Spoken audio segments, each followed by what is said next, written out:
opinion, stay with her even though she's lost value, or would he want to trade her in for a newer model? He's been with her for 30 years. Yes. No. He would stay with her. That's what men typically do. You don't tend to see many high-level millionaires and billionaires who are bachelors. Women earn their value to a man when they're in a relationship. You don't earn your value to a man when you're out there. In a couple months, I'm going to be 50% off because I'm turning 30. Yeah. Hey, good day, everybody. You already know who it is. This is your host, King Nigel of Sigma Male Diaries. Ladies and gentlemen, remember to like, subscribe, share, and comment, and hit that notification bell. But ladies and gentlemen, I have a question. How hard is it for women to actually accept the fact that we look at that, how valuable a woman is versus the value of a woman, right? Like us as guys, it's not the woman that we value, but it's her qualities that we value. Now, I understand a lot of women, want their degrees, they want good careers, they want to have their own businesses, which is absolutely fine. But how does that benefit them when it comes to wanting a high value man, or let's just say just wanting to be a wife, period? A lot of these women, they go through the whole process of, I don't need a man, I'm independent, I can provide for myself, the things I do is, is for me. It's not that I need a man to do them for me.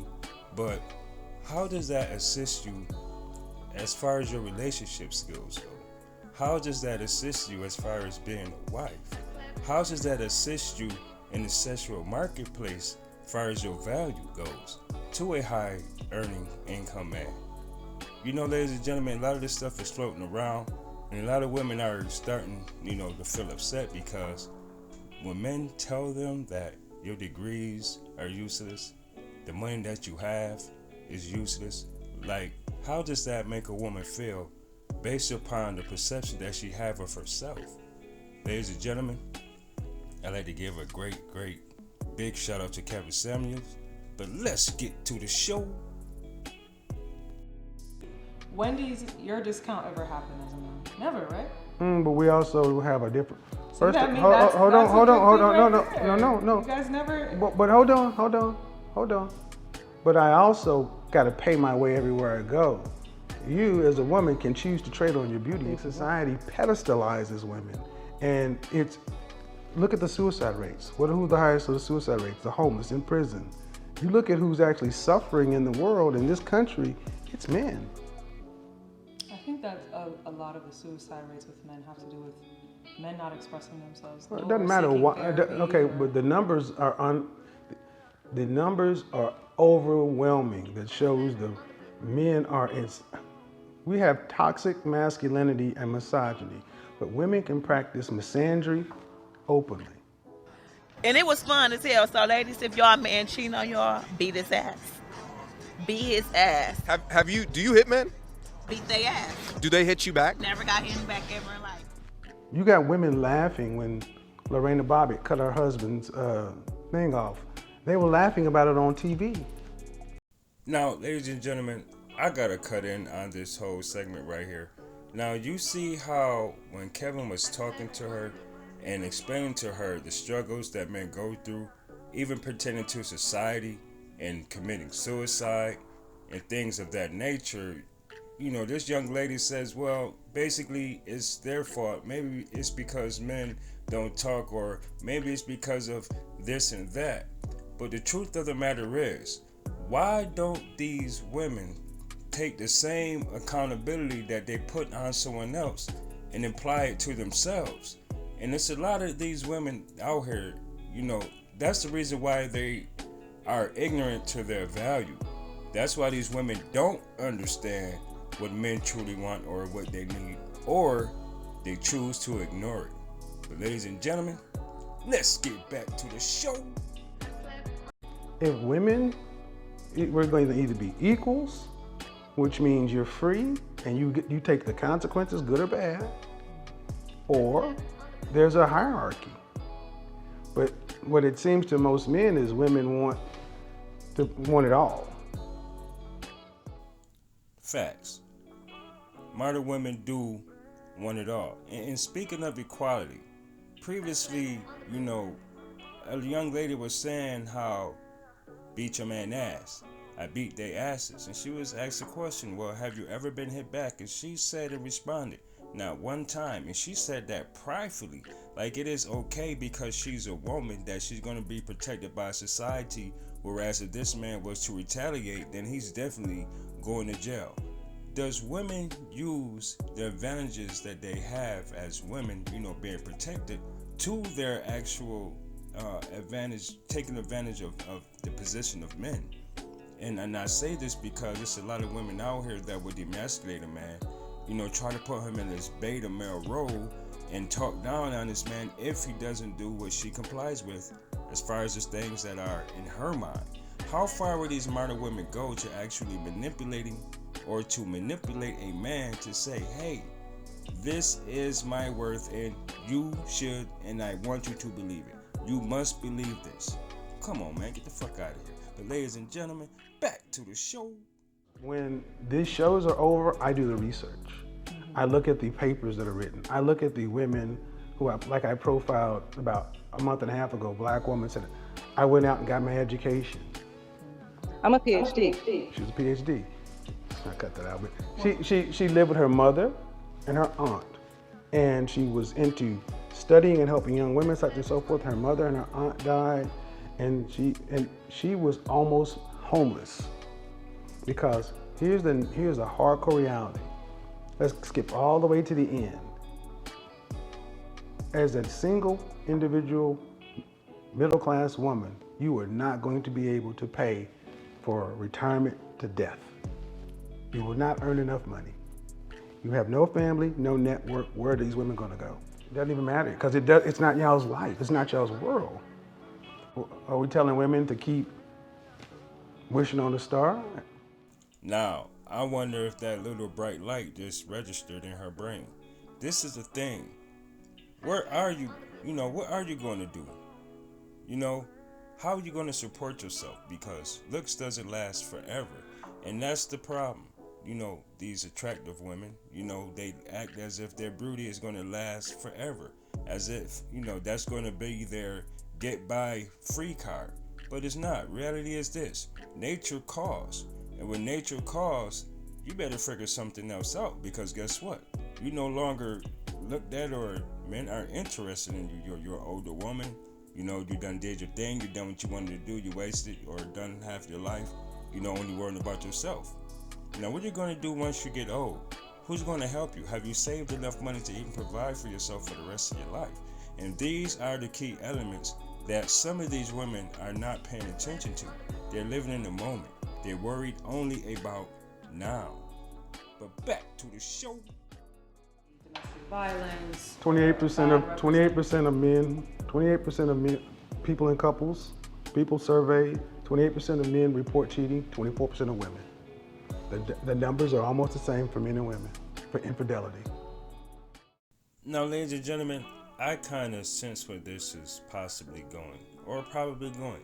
But the simple fact of the matter is this.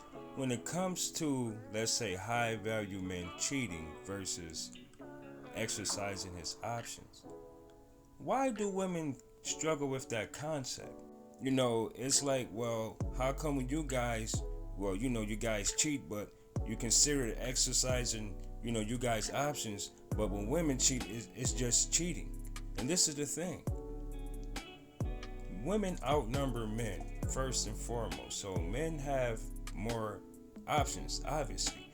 But when you narrow it down to 10% of high-earning men, 10% of the population of men, versus the women that are after these men, versus the women that don't feel as if they gotta stay up to par because they're so beautiful, this, that, and the third.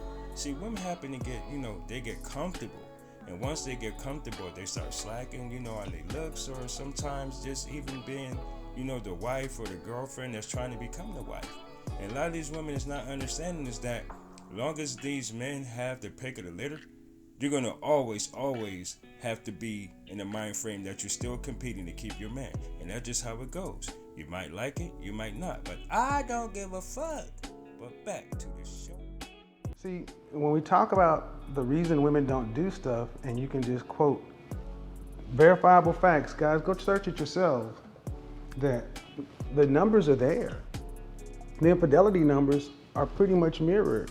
Women and men cheat at roughly the same rate. And then you look at domestic violence. Only thing you can really evaluate that on is reporting. And the numbers don't support that either. 51% of the population. What I'm asking is, women want men to stand up for women's rights. And if men did not go along with the suffrage movement, the women's right to vote, all that stuff, you wouldn't have these things. And now we talk about the imbalance in the system. Where are women supporting men's rights? Women here in the state of Florida, a teacher had sex with her underage student, got pregnant, served a few years in jail, came out and put that boy on child support. Wow. Did you just hear that bullshit, man? Yo, this is crazy. This is so unsurreal. Think about it, ladies and gentlemen. What if this was a teenage female, right? A teenage girl that was, they considered it rape, her teacher had slept with her, got her impregnated and everything, he done his prison time and everything, and then when he gets out, what are the chances of him paying child support versus this grown ass man giving up his rights as a father, if that is a choice for, the teenage girl to have, because she wasn't, they would say, she wasn't in a mindset to actually make that decision as an adult. But let's just say this, if that is the case, why not give that teenage boy, that student, that teenager, that this teacher, this grown-ass woman had intercourse with and actually got impregnated by a teenager, why can't this young man relinquish his rights as a parent, since he wasn't in the mindset or in the right mind frame, and say, hey, I'm going to actually have a kid with this grown-ass woman? And the crazy part is not only that. Imagine the criticism. Imagine the length of jail time this man would have served. Come on, this man would have at least done 7 years for statutory rape? Come on, man. Now, it's a couple of things we could talk about now. Let's talk about that. But back to the show. Now, a man doing that, men don't get the same sentencing. Women get slaps on the wrist with all these things. And the reason we were talking about this is because we talk about relationships, and often you hear these things that men are this or men are that, and you look at the outcomes and the numbers, and men are like, what are y'all talking about? Because the numbers, I don't dispute how women feel about this, but often this is women telling women stuff, but it's not in the numbers. There's only a small segment of women who have the means to live this independent, free life of everything else. But you say men get certain liberties, when what I'm kind of getting is these kind of patriarchy overtones, or that men created this and women are just dealing in it. That's what I'm getting. From me? Yeah. Thanks, ladies and gentlemen, for joining my podcast. It means a lot. Ladies and gentlemen, also remember to subscribe to Sigma Male Diaries. Hit that notification bell, like, comment, and share. Also, follow me on my podcast platforms. I'm on Amazon Music. I'm on Apple Music. I'm on Radio Public. I'm on Google Podcasts, Red Circle, Reason FM, Spotify. I'm on Audrey. Ladies and gentlemen, this is your host, King Nigel of Alpha Male Diaries. Some of you might like what I say, but then again, some of you might not. But I don't give a fuck. Until next time, ladies and gentlemen, stay safe and be blessed. Bye-bye.